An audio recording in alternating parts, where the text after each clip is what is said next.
On April 10, 2025, a Bell 206 sightseeing helicopter crashed into the Hudson River near Pier 40 in New York City.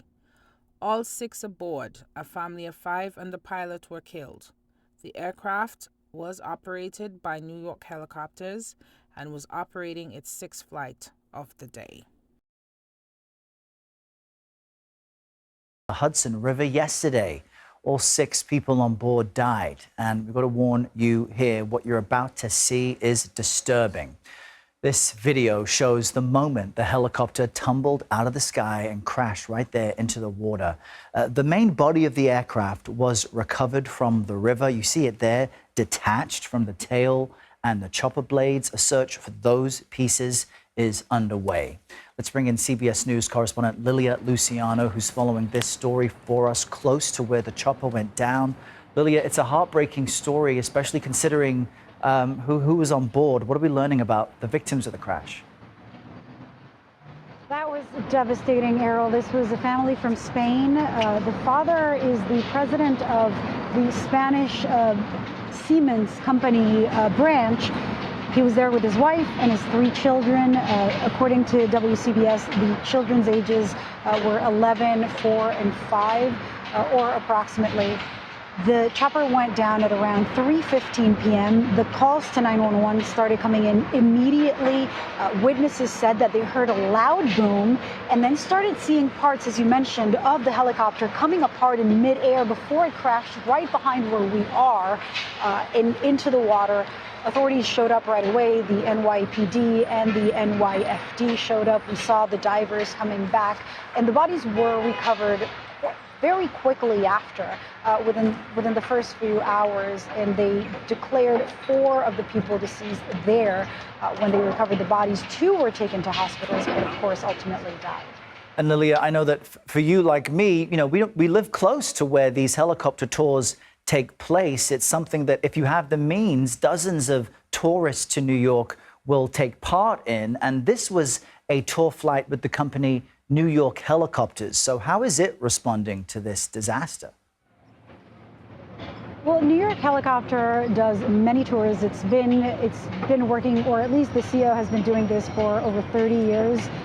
CBS News spoke with him, and he said, of course, he was devastated by the deadly crash. They asked him, CBS News, we asked him whether it had been recently or how often it had been serviced or maintained, and he said, we follow all the rules and more. There's still, of course, not just federal, but local investigators looking into, and we're expected to hear from the NTSB later today, looking into what caused it. But it was so bizarre to see in the videos, and that's what witnesses said too, that it seemed like the tail boom, like parts, as you said, of the rotor blades came apart. Obviously, I know nothing about the engineering of helicopters, but I am very curious to know how that happens. It doesn't seem like it crashed into anything up in the air, and that is something that has come up before. We heard from lawmakers yesterday who said, we have been talking about this, there's too much traffic, especially when it comes to those leisure flights, too much traffic around Manhattan, over the rivers. There are, as you know, there's companies here that take you to the airport in a few minutes. There's those tourist tours. There's just a lot of helicopters that we see up in the air, but it doesn't seem like at this point, from what we've seen, it was any kind of crash midair. We're waiting to hear what federal investigators will say about that. All right, we appreciate. Preliminary investigation has revealed that the family of 5 is included. Agustin Escobar was the chief executive of Siemens division in the country, and his wife, Mercy Camp Ruby Montal. She was a global marketing manager for the Siemens Energy and granddaughter of the former president of the FC Barcelona, the powerhouse soccer team. Their 3 children were 4, 5, and 11 years old.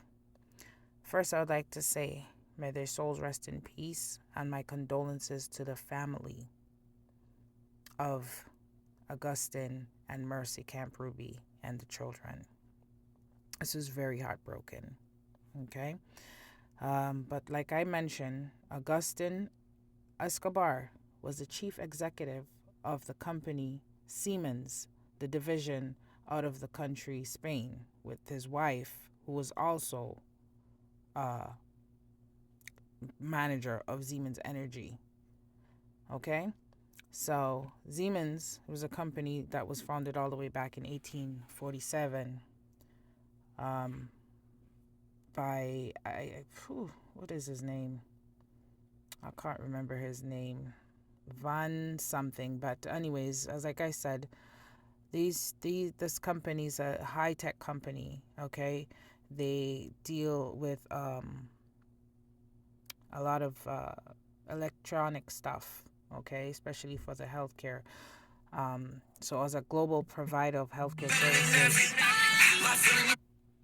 as a global provider of healthcare services, its ranges of offerings includes to the manufacture and sale diagnostic and therapeutic products, clinical consulting, and a variety of training services. Its operations are divided into four main sectors: imaging, diagnostics, variant medial systems, and advanced therapies. Imaging includes magnetic resonance, computed tomography, X ray, molecular imaging, and ultrasound devices. So, this is pretty sad to know that such a important person in this company and his whole family, it seems, has gone down. Like I said, may their soul rest in peace, and my condolences to the family. I will keep everyone updated. Don't forget to like, share, and subscribe. All right? Thanks.